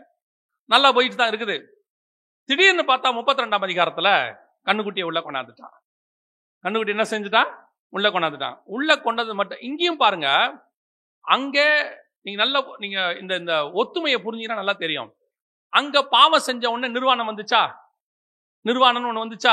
இங்க பாருங்க 32ஆம் அதிகாரத்துல அவங்க கண்ணுக்குட்டிய அந்த இடத்துல அவன் பழம் சாப்பிட்ட உடனே பாவம் வந்துச்சு, பாவம் வந்த உடனே நிர்வாணம் வந்துச்சு. இங்க பாருங்க, அவர்கள் புசிக்கவும் குடிக்கவும் உட்கார்ந்து விளையாடவும் எழுந்திருத்தார்கள். இப்ப சாப்பிட்ட உடனே வசனம் சொல்லுது, அதே 32ஆம் அதிகாரத்துல 25வது வசனம் வாசிங்க. ஜனங்கள் தங்கள் பகைவருக்குள் அவமானப்படத்தக்கதாக ஆரோன் அவர்களை நிர்வாணமாக்கி இருந்தான். அவர்கள் நிர்வாணமாயிருக்கிறதை மோசே கண்டு, இங்க என்ன வந்துருச்சு? அடுத்து புசிக்கவும் குடிக்கவும் உட்கார்ந்தாங்க, நிர்வாணம் வந்துருச்சு. அங்க அவன் சாப்பிட்டான், நிர்வாணம் வந்துருச்சு. அங்க உள்ள பாம்பு வந்துச்சு, இங்க மாடு வந்துச்சு. அங்க உள்ள என்ன வந்துச்சு? பாம்பு, இங்க மாடு. அங்க பாம்பு பேச்ச கேட்டாங்க, இங்க மாட்டுக்கு ஆராதனை. அவ்வளவுதான், வேலை முடிஞ்சு. அப்ப சபைக்குள்ள நீ கண்ணுக்குட்டிய கொண்டாந்துட்டு கர்த்தர் பேரை வைக்காத, வச்சுட்டு நீ நிர்வாணம் ஆயிட்ட. இன்னைக்கு உனக்கு ஒரு காரியம் வந்துருச்சு, வந்துவிட்டு நீங்க அதுக்கு ஒரு பண்டிகையை கொண்டாடிக்கிட்டு, நீங்க ஜாலியா இருந்துகிட்டு, நீங்க டான்ஸ் ஆடிக்கிட்டு எல்லாம் பண்ணிக்கிட்டு வணங்கா கழுத்துங்களா இருந்துகிட்டு, அதுக்கப்புறம் அதை சொல்ற மோசேயோ அல்லது ஆரோனையோ நீங்கள் திட்டுவது. நல்லா தெரிஞ்சுக்கொள்ளுங்க, நீங்கள் அத்தனைக்கும் ஒரு நாள் கர்த்தர் வருவார். எல்லாத்துக்கும் கர்த்தர் ஒரு நாள் வர்றார். ஆண்டவர் பார்த்தாரு, கீழே போ மோசே, என்னாச்சு? அது சரியில்லை, அங்க தப்பு பண்றாங்க, எல்லாரும் கீழே போங்கிறார். யோசுவா நினைக்கிறாரு, யோசுவாவுக்கு ஒரு எண்ணம், இந்த சவுண்ட் எல்லாம் ஒருவேளை நல்ல சவுண்டு தானோ. சிலருக்கு இப்போ 2ஆம் கட்டால இருப்பாங்க யோசுவா மாதிரி. நம்ம இதெல்லாம் சொன்னோம்னா சில காரியங்களை கடிந்து கொள்ளும் போது ஒரு குரூப்புக்கு அந்த ஆள் தேவையில்லாம பேசுறான், எதுக்கு இதெல்லாம் பேசுறான் அப்படின்னு சொல்லுவாங்க. இன்னொரு குரூப் இருக்கு, இதுல என்னங்க தப்பு இருக்கு, எனக்கு புரியல, அது பேசுறது சரியா மாதிரி இருக்கு, ஆனா தப்பு மாதிரியும் தெரியல. இது யோசுவா குரூப். யோசுவாக்கு என்னன்னா, அவன் சொல்றான் யுத்தத்தினுடைய வெற்றி சத்தம் கேட்கறது. அவன் மோசே சொல்றான், ஆடா அவன் எல்லாம் கெடுத்துட்டு கிடக்குறான், நீ வேற, நீ உனக்கு வேற மாதிரி ஃபீல் பண்ற. எல்லாருமே சிலர் எல்லாத்தையும் பாசிட்டிவா பார்க்கணுங்கிறவங்க இருக்காங்க, எல்லாத்தையும் நன்மையா பார்க்கறவங்க இருக்காங்க. அவங்க ஒண்ணு சொல்லுவாங்க, இது சரி ஏதோ பசங்க பண்றாங்க, விட்டுருவோமே. எப்படி விடுறது? எப்படி விடுறது? இப்படி விட்டு விட்டு விட்டு தான் இன்னைக்கு சபை மிக மோசமான இடத்துக்கு போய் நிக்குது. இன்னைக்கு ஆசாரியன் போதிக்கப்பட வேண்டியவன் தவறான வாழ்க்கை வாழ்ந்துகிட்டு அதை சரின்னு உள்ள போதிச்சு ஜனங்களை மோசம் வைக்கிட்டு இருக்கிறான். அதனுடைய விளைவு என்ன? இன்னைக்கு என்ன நடந்திருக்குது? கண்ணுக்குட்டி உள்ள வந்து போச்சு. ஆனா என்ன முலாம்ல இருக்கு? கர்த்தருக்கு பண்டிகைங்கிற முலாம்ல இருக்கு உள்ள. இன்னைக்கு பல காரியங்கள் கர்த்தருடைய நாமத்தில் பிசாசினுடைய காரியங்கள் சபைக்குள்ள இருக்கிறது. சொல்றாரு, கீழே போ. அங்க போய் மோசே பண்ண வேலை என்ன பண்ணான் தெரியுமா? வாசிங்க, யாத்ராகமத்தின் புஸ்தகம் 33ஆம் அதிகாரம் 7வது வசனத்தை வாசி. மோசே கூடாரத்தை பெயர்த்து அதை பாளையத்துக்கு புறம்பே தூரத்திலே போட்டு அதற்கு ஆசரிப்பு கூடாரம் என்று பெயரிட்டான். கர்த்தரை தேடும் யாவரும் பாளையத்துக்கு புறம்பான ஆசரிப்பு கூடாரத்துக்கு போவார்கள். இனிமேட்டு உங்க நடுவுல கர்த்தரை வச்சோம்னா நீங்க செத்து போவீங்க. ஒரு இடத்துல கர்த்தர் சமூகத்திலிருந்து காயினை விரட்டினார், கர்த்தர் சமூகத்திலிருந்து ஆதாமை விரட்டினார். இப்போ கர்த்தர் பார்த்தாரு, இனி உங்களை விரட்ட முடியாது, நான் போறேன்ட்டாரு. அவர் என்ன சொல்லிட்டாரு? இனி உங்க நடுவுல நான் வாசம் பண்ண மாட்டேன், என்ன விட்டுருங்க, நான் போறேன்ட்டு அவர் புறம்பே போயிச்சாரு. கர்த்தர் சொன்னாரு, ஏலி தவறு செய்த போது, அவன் பிள்ளைகள் தவறு செய்த போது பொறுத்து பார்த்து பார்த்தாரு, சாமுவேல் இருக்கிறான், ஆனாலும் வசனம் சொல்லுது பெட்டி பிடிபட்டு போயிற்று. அவ்வளவுதான், பெட்டி கிடையாது, வெளியே போச்சு. ஏலியின் மருமக சொல்றா, இஸ்ரவேலை விட்டு மகிமை போயிற்று. அவ்வளவுதான். ஆசரிப்பு கூடாரம் இருக்கு, பெட்டி இல்லைங்க உள்ள. ஆலயம் இருக்கு, தேவன் இல்லைங்க உள்ள. சாலமோன் கட்டின தேவாலயம் இருக்கு, உள்ள கர்த்தர் இல்லைங்க. தேவன் 7 பொன் குத்து விளக்குகள் மத்தியில உலாவுகிறது இருக்கு, ஆனா வெளியே நிக்கிறாருங்க. இன்னைக்கு நிறைய பேருடைய ஆலயத்தில், நிறைய பேருடைய வீட்டுல இதான் நடக்குது. கர்த்தர் வெளியே நிக்கிறாரு, கூடாரம் வெளியே போய்விட்டது. பாருங்க, தேவன் 2வது முறை அவர்களோடு கூட வாசம் பண்ண விரும்புகிறார். அவர் சொல்றாரு, என்றென்றைக்கும் நான் வாசம் பண்ணும்படிக்கு. எப்போ உங்க கூடவே இருக்க நினைக்கிறேன்பா. அந்த கூடாரம் ஒரே அதிகாரத்துல வெளியே போயிடுச்சு, கதை முடிஞ்சு. இன்னைக்கு ஆண்டவர் நடுவில் இருக்கிறாரா, வெளியே போயிட்டாரா? நினைச்சுக்கிட்டு இருக்கிறாங்க கர்த்தர் நடுவில் இருக்கிறாருன்னு நினைச்சுட்டே இருக்கிறாங்க. ஆனா கூடாரம் ரொம்ப தூரத்துக்கு போய் 2வது முறை இஸ்ரவேலுக்கு ஆண்டவர் வரும் பொழுது இந்த முறை அவர்களை விரட்டவில்லை, அவர் போயிட்டார். உன்னை விட்டு கர்த்தர் போயிட்டாரு. நல்லா மனசுல ஒண்ணு வச்சுக்கொள்ளுங்க, கர்த்தர் நம்ம கூட இருக்கிற வரைக்கும் தான் எல்லா மரியாதையும், அத்தனை கனமும். எப்பவும் ஆண்டவர் எனக்கு சொல்லி கொடுத்தது, நான் சொல்லுவேன் மெசேஜ்ல, கழுதை மேல கர்த்தர் இருக்கிற வரைக்கும் தான் கழுதைக்கு மரியாதை. எல்லாம் விரிப்பாங்க, கீழே துணி விரிப்பாங்க, கிளை உடைச்சு போடுவாங்க, முன்னாடி பாடுவாங்க, ஆடுவாங்க. தாவீதின் நாமத்தில் வருகிறவர் ஸ்தோத்தரிக்கப்பட்டவர், தாவீதின் மைந்தனுக்கு ஓசன்னா எல்லாம் சொல்லுவாங்க. கழுதை நினைச்சுக்க கூடாது, ஆறா நம்ம வர்றோன்னு, நம்ம நடக்கிறோன்னு. ஏசுநாதரா நடக்கிறாரு, நடக்கலையா? அவர் மேலதான் உட்காந்துருக்காரு. நடக்கிறது யாரு? கழுதை நினைச்சுக்குது என் காலு கீழே படக்கூடாதுன்னு. அப்படியே அழகா கிளைய உடைச்சு போடுறாங்க, வெயில்ல சூடாக கூடாதுன்னு மத்துன்னு போடுறாங்க, துணியை விரிக்கிறாங்க. அப்ப ஊழியக்காரன் நினைச்சுக்க கூடாது, கூப்பிட்டு ஹோட்டல்ல தங்க வைக்கிறாங்க, காலையில நல்ல சாப்பாடு கொடுக்குறாங்க, வாசல்ல நின்று வரவேற்று பூச்செண்டெல்லாம் கொடுக்குறாங்க, மேல கர்த்தர் இருக்கிற வரைக்கும் தான் அந்த மரியாதைன்னு தெரியணும். இயேசுநாதர் இருக்கிற வரைக்கும் தான் மரியாதை. கூடாரம் வெளியே போச்சு, இஸ்ரவேலுக்கு மரியாதை இல்லை, எவன் வேணாலும் ஜெயிச்சுட்டு போயிடுவான். தேவன் வெளியே போனாரு, ஆலயத்தை சில்லு சில்லா உடைச்சிருவாங்க, ஒரு கல்லின் மேல் ஒரு கல் இல்லாதபடிக்கு உடைச்சு விடுவாங்க. இதான் நடக்கும்.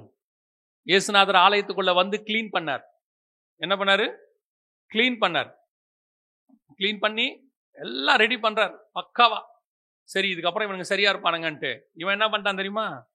ஓ, ஆலயத்துக்குள்ள நீங்க கிளீன் பண்றீங்களான்ட்டு இவரை நகரத்துக்கு புறம்பே கொண்டு போய் சிலுவையில் அரைச்சு விட்டான்.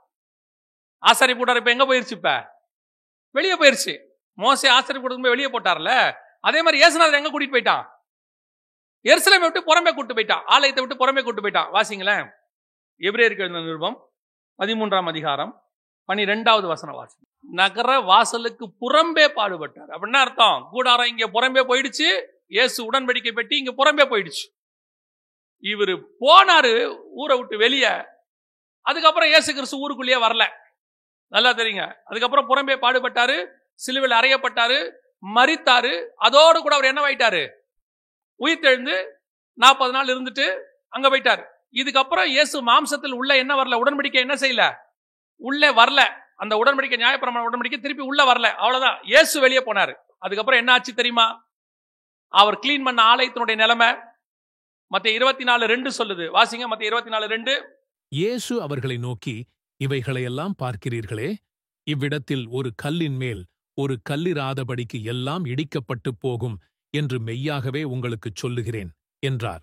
இவர் வெளியே போனாரு, ஆலயத்தை ஒரு கல்லுமே ஒரு கல் இல்லாம இடிச்சு முடிச்சுட்டான். இன்னைக்கு ஆலயமே இல்ல, க்ளோஸ். ஆலயத்தை சுத்திகரிக்கும் போது கேட்டு சுத்திகரிப்பு நடந்து சரி பண்ணிட்டீங்கன்னா நல்லது. ஆலயத்தை சுத்திகரிக்காம தேவனை வெளியே போட்டீங்கன்னு வச்சுக்கோங்க, எசேக்கியேல் 8ல சொன்ன மாதிரி, என் பரிசுத்த ஸ்தலத்தை விட்டு என்னை தூரமாய் போகும் என்னபடியா.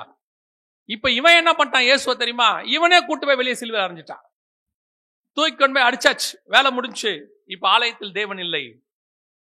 ஆலயம் ஒரு கல்லின் மேல் ஒரு கல் இல்லாதபடிக்கு இடிக்கப்பட்டு போச்சு. ஆண்டவர் அன்னைக்கு இஸ்ரவேலை விட்டு வெளியே போனவர் திருப்பி உள்ள வந்தார், இயேசு கிறிஸ்துவாக உள்ளே வந்தார். 3.5 வருஷம் அவங்களோட கூட இருந்தார். எப்படியாவது ஆலயத்தை சரி பண்ணிடலாம்னு நினைச்சாரு. ஆனா இப்பொழுது என்னாச்சு தெரியுமா? இவன் ஆலயத்தை விட்டு இவர் புறம்பேக்க போட்டான். அன்னைக்கு மோசே கொண்டு போய் கூடாரத்தை வெளியே போட்ட மாதிரி, பாளையத்துக்கு வெளியே போட்ட மாதிரி இயேசுவை கொண்டு போய் வெளியே போட்டாச்சு. அதோட கதை முடிஞ்சு. ஒரு கல்லின் மேல் ஒரு கல்லாதபடிக்கு இடிக்கப்பட்டு போச்சு. அவர்கள் காரியம் முடிவுக்கு வந்தது.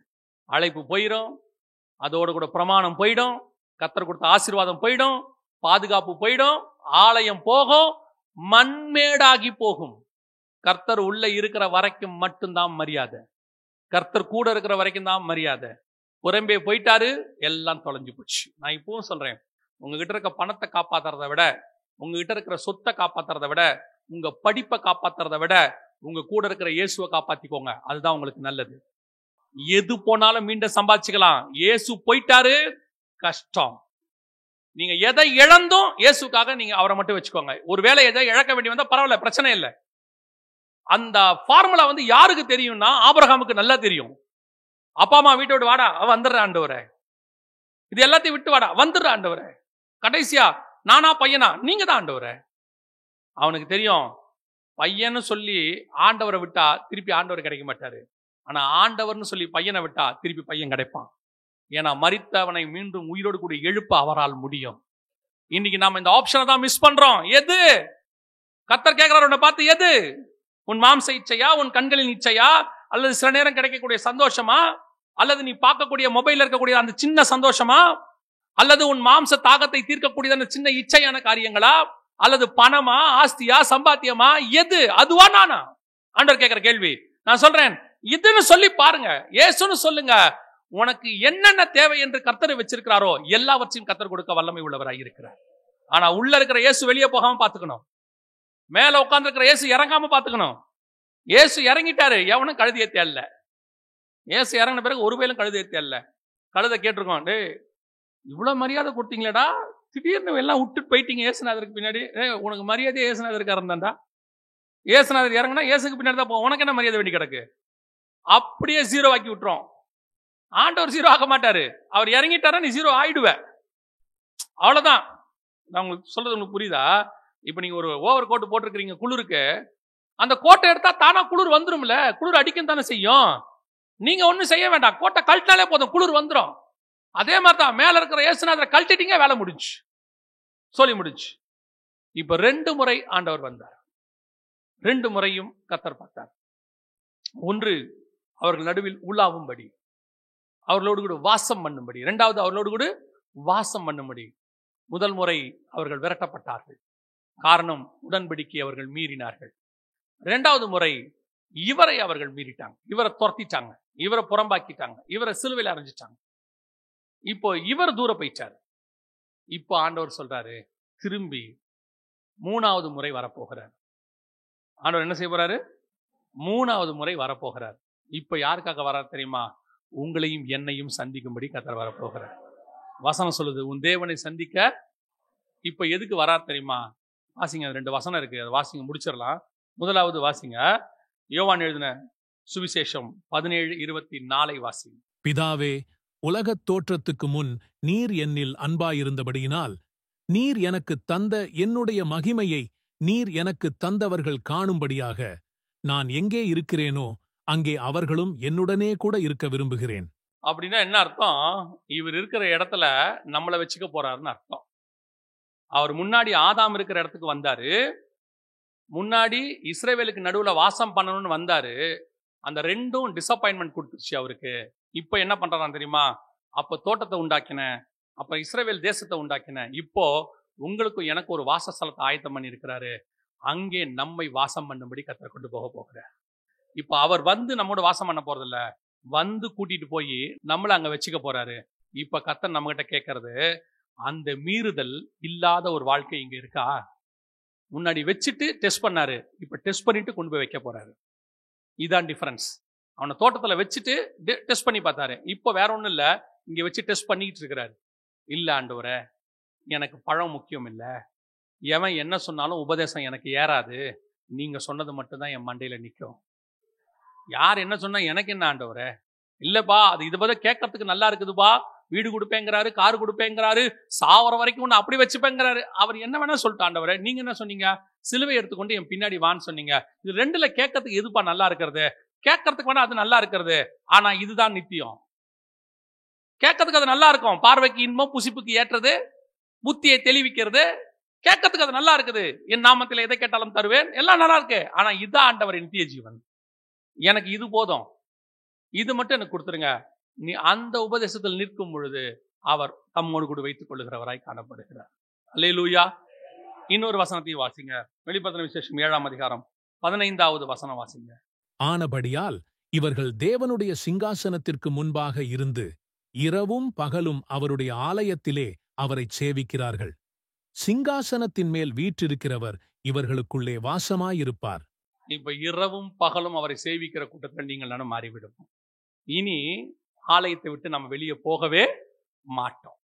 அன்னைக்கு ஆலயத்தை விட்டு அவர் போனார் இல்ல, புறம்பாக்கப்பட்டார்ல, இப்போ புறம்பாக்கப்பட மாட்டோம். ஆலயத்துக்குள்ள நீங்களும் அவரும் நானுமாக ஒரே ஆலயத்துக்குள் வாசம் பண்ண போகிறோம். அந்த 2 பேர்கிட்ட மிஸ் ஆனதை கர்த்தர் உங்களையும் என்னையும் வச்சு நிறைவேற்றுறாரு. ஆனா அந்த 2 பேரும் ஏன் மிஸ் ஆனாங்களோ அந்த டெஸ்ட்டை இப்ப வச்சு நிறைவேற்றுறாரு. அப்ப வச்சுட்டு டெஸ்ட் பண்ணாரு, இப்ப டெஸ்ட் பண்ணிட்டு நிறைவேற்ற போறாரு. இப்ப தேவன் நம்மை சந்திக்க வரப்போகிறார். இந்த காரியங்களில் நீ ஆயத்தப்பட்டிருக்கும் பொழுது ஆட்டுக்குட்டியானவர் தாமே உங்களோடும் என்னோடு கூட நித்தியமாய் வாசம் பண்ண போகிறார். அல்லேலூயா. நாம் ஜெபிக்க போகிறோம். எந்திரிக்கலாமா நாம எல்லாரும் தேவ சமூகத்துல? இப்ப தேவன் நம்மை சந்திக்க வரப்போகிறார். முதல் முறை ஆதாமை சந்திக்க வந்தார், தோட்டத்தில் உலாவும்படி. அவன் உடன்படிக்கையை மீறினான், ஓடி ஒளிந்தான், விரட்டப்பட்டான். ஆனா இப்பொழுது வேதம் சொல்லுது, நம்மை கூட்டி சேர்க்க போகிறார். நம்மை கர்த்தர் விரட்ட போகிறதில்லை, கூட்டி சேர்க்க போகிறார். நாலாபுரத்திலிருந்து கர்த்தர் கூட்டி சேர்க்க போகிறார். எதுக்கு தெரியுமா? அவர் நம்மோடு கூட உலாவும்படி, நம்மோடு கூட வாசம் பண்ணும்படி, அவர் எங்கே இருக்கிறாரோ அங்கே வாசம் பண்ணும்படி. ஆட்டுக்குட்டியாளர் தாமே நம்மை நடத்த போகிறார். அந்த வசனம் அப்படிதான் சொல்லுது. ஜீவ தண்ணீரண்டைக்கு நடத்துவார். நம்மோடு கூட அவரும் நடக்க போகிறார். இரண்டாவது, இஸ்ரவேலை சந்திக்கும்படி வந்தார். நடுவிலே வாசம் பண்ண வேண்டும் என்று விரும்பினார். ஒரு கூடாரத்தை போட்டார், ஒரு ஆலயத்தை போட்டார். கூடாரத்துக்குள்ளே கண்ணுக்குட்டி வந்தது, ஆலயத்துக்குள்ளே அருவருப்பு வந்தது. கடைசியாய் கூடாரம் ரிமூவ் பண்ணப்பட்டது, ஆலயம் தூர்த்து போடப்பட்டது, ஒரு கல்லின் மேல் ஒரு கல்லில்லாதபடிக்கு இடித்து போடப்பட்டது. தேவனும் புறம்பாக்கப்பட்டார். இப்பொழுது ஆண்டவர் உங்களை என்னையும் அழைத்துக் கொண்டு போய் நடுவிலே வாசம் பண்ண வைத்து அவருடைய ஆலயத்துக்குள்ளே நாம் வாசம் பண்ண போகிறோம். கர்த்தர் நமக்கு ஒரு நல்ல ஆசீர்வாதத்தை வச்சிருக்கிறாரு. அதோடு தான் அவர் வரப்போறாரு. நீங்க ஆயத்தப்பட்டிருக்கிறீங்களா? கர்த்தர் சொன்ன வசனத்துல நிக்கிறீங்களா? கர்த்தருக்கு முன்பாக உண்மையும் உத்தமமா இருக்கிறீங்களா? உங்க ஆவி, ஆத்மா, சரீரம் கர்த்தரை சந்திக்கக்கூடிய அளவுல இருக்கா? இன்னைக்கு ஒரு கூட்டம் இருக்கு, தங்கள் சுயநீதி மீறிட்டான். ஆதாமாவது பயந்து போய் ஒளிஞ்சுக்கிட்டான். ஆனா இவன் அப்படி இல்லையா. இவன் துணிகரமா ஆண்டவரை பார்த்து கேட்கிறான், காயின், நான் காவலாளியோ? பாவம் செஞ்சுட்டு துணிகரமா சர்ச்சுக்குள்ள உட்கார்ந்துட்டு மனம் திரும்பாம துணிகரமா ஆண்டவரை பார்த்தே கேள்வி, நான் என்ன பாவம் செஞ்சேன்? யூதாஸ் கேட்ட அதே கேள்வி நானோ? மல்கியால தேவ ஜனங்களும் ஆசாரியர்களும் ஆண்டவரை பார்த்து கேட்கிறாரு, நாங்கள் என்ன செய்தோம்? நாங்கள் எங்கே துக்கப்படுத்தினோம்? நாங்கள் எங்கே வஞ்சித்தோம்? கர்த்தர் சொல்றாரு வஞ்சித்தீர்கள்னு. அவங்க கேட்கறாங்க, நாங்கள் எங்கே வஞ்சித்தோம்? துணிகரமான ஒரு கூட்டம் உட்கார்ந்து இருக்கு சர்ச்ல. இன்னைக்கு செய்யறதெல்லாம் செஞ்சுட்டு சுயநீதி பேசிக்கிட்டு நான் எங்க செஞ்சேன், நான் என்ன பண்ணேன்? கர்த்தர் பார்க்கிறாரு, நீ பூமியில இருக்கிற யாரை வேணா ஏமாத்திரலாம், கூட இருக்கிறவங்களை ஏமாத்திரலாம், கர்த்தரை ஏமாத்த முடியாது. அவர் நீதியுள்ள நியாயாதிபதி. அவர் எப்பேற்பட்ட அவரெல்லாம் பார்த்து முடிச்சிட்டாரு. மகா அலெக்சாண்டர்ல இருந்து நேபுகாத் நேச்சார்ல இருந்து எப்பேற்பட்ட சர்வாதிகாரிகள்ல இருந்து ராஜாக்கள்ல இருந்து ராஜகுமாரத்திகள்ல இருந்து அகிதாப்பல் போல ஆலோசனை சொல்லக்கூடிய ஞானவான்கள்ல இருந்து அத்தனை பேரையும் பார்த்து முடிச்சிட்டார் ஆண்டவர். நீ அவருக்கு முன்னாடி ஒண்ணும் இல்லாத தூசு. உன் நெஞ்ச நிமித்தாத, உன் பெருமைய பேசாத, உன் சிந்தனையில பெருமை வேண்டாம். நீ எவ்வளவுக்கு எவ்வளவு தாழ்த்தி உன்னை ஒப்பு கொடுக்கிறியோ அவ்வளவுக்கு அவ்வளவு கர்த்தர் உன்னை உயர்த்த வல்லமை உள்ளவர். உன் பண பெருமையிலையோ படிப்பு பெருமையிலையோ உனக்கு இருக்கிற ஸ்கில், நீ கத்து வச்சிருக்கிறதான கலைகள், உனக்கு தெரிஞ்சதான சில டேலண்ட், உன் கூட இருக்கிறவங்களுக்கு அது தெரியாம இருக்கலாம். அவர்கள் உன்னை விட பலவீனமானவர்களா இருக்கலாம், உன்னை விட அவங்க குறைவானவர்களா இருக்கலாம். கேவலப்படுத்தாத. அதை விட உன்னை பெருமையா நினைக்காத. உன்னை விட மேலானவங்க உலகத்துல நிறைய பேர் இருக்கிறாங்க. உன்னை விட மேலான இயேசுவே அடிமையை போல சீலையை கட்டி கொண்டு கால்களை கழுவினார்னா நீ ஏமாத்திரம். நீ ஏமாத்திரம். ஆண்டவருக்கு பிடிக்காத விஷயம் பெருமை. உன் கண்ணுல பெருமை இருந்தா அவர் கண்டுபிடிச்சிருவாரு. உன் சிந்தனையில பெருமை இருந்தா கண்டுபிடிச்சிருவாரு. வாயில பெருமையா பேசிக்கொண்டு இருக்கும் போதே நேபுகாத்நேச்சார் அடிச்சார். அந்த வார்த்தை அவன் வாயில் இருக்கும் போதே பெருமையா மறுமனையாட்டிகளோட பெல்ஷாத்சார் உட்கார்ந்து இருக்கிற அன்னைக்கு ராத்திரியா அடிச்சாராம். தேவன் இரக்கத்தின் தேவன், அதே நேரத்தில் நீதியுள்ள நியாயாதிபதி. ரொம்ப கேர்ஃபுல்லா இருந்து கொள்ளுங்க, ரொம்ப கேர்ஃபுல்லா ஒப்பு கொடுப்போமா தேவ சமூகத்துல. அவருக்கு முன்னாடி தாழ்த்திட்டீங்கன்னா அவர் உங்களை உயர்த்தாம விடவே மாட்டார். ஆனா நிமித்திட்டீங்க, உங்களை ஒரு வழி பண்ணாம விட மாட்டார். சர்வ வல்லமை உள்ள தேவன் அவர். ஒப்பு கொடுப்போமா தேவ சமூகத்துல. நீ சந்திக்க ஆயத்தப்பட்டிருக்கிறீங்களா? இஸ்ரவேல் ஜனங்க கண்ணுக்குட்டியே உள்ள கொண்டாந்தாங்க. ஆதாமும் ஏவாளும் பாம்பை உள்ள விட்டாங்க. நிர்வாணம் வந்துச்சு, மரணம் வந்துச்சு. இஸ்ரவேலுக்கும் நிர்வாணம் வந்துச்சு, மரணம் வந்துச்சு அன்னைக்கு. ஆனா இன்னைக்கு ஆண்டவர் வரப்போகிறார். உன்னை நித்திய தேசத்தை கூட்டு போக போகிறார். நம்ம கொண்டு போய் அங்க வைக்க போறார். ஒப்பு கொடுப்போமா? அப்படி ஒப்பு கொடுத்து தேவனை சந்திக்க ஆயத்தப்படணும்னு வாஞ்ச உள்ளவங்க எல்லாரும் கரங்களை ஆண்டவருக்கு நேராக உயர்த்தி ஒப்பு கொடுத்து, ஆண்டவரே நீர் வரும்பொழுது சந்திக்கிற கூட்டத்துல நான் காணப்பட வேண்டும். ஆண்டவரே, கர்த்தர் வருகிறார். அவருடைய பாதங்கள் தேவ பர்வதத்தின் மேல் வந்து நிற்க போகிறது. அவரை குத்தினவர்கள் யாவரும் கண்டு புலம்புவார்கள். நீங்களும் நானுமோ வென்றால் அவரோடு கூட நித்திய நித்தியமாய் நடக்க போகிறார். சர்வ வல்லமை உள்ள எங்கள் தகப்பனே, நாளுக்காக உமக்கு நன்றி. நீர் வரும்பொழுது சந்திக்கிற கூட்டத்தில் நாங்கள் காணப்பட உம்மை சந்திக்கிற கூட்டத்தில் நாங்கள் காணப்பட, நித்திய நித்தியமாய் உம்மோடு கூட வாசம் பண்ண, உடைய ஆலயத்தில் உம்மை சேவிக்க, ஜீவ தண்ணீர் அண்டைக்கு நடத்தப்பட கிருபை பாராட்டுங்கப்பா. மகிமையுள்ள கரத்தில் எங்களை தாழ்த்துகிறோம். இந்த வசனம் எங்களுக்குள்ளே கிரியை செய்யட்டும், ஜனங்களுக்கு புரியட்டும். எங்கள் ஆண்டவர் இயேசு கிறிஸ்துவின் நாமத்தில் ஒப்பு கொடுத்து ஜெபிக்கிறோம் ஜீவனுள்ள நல்ல பிதாவே.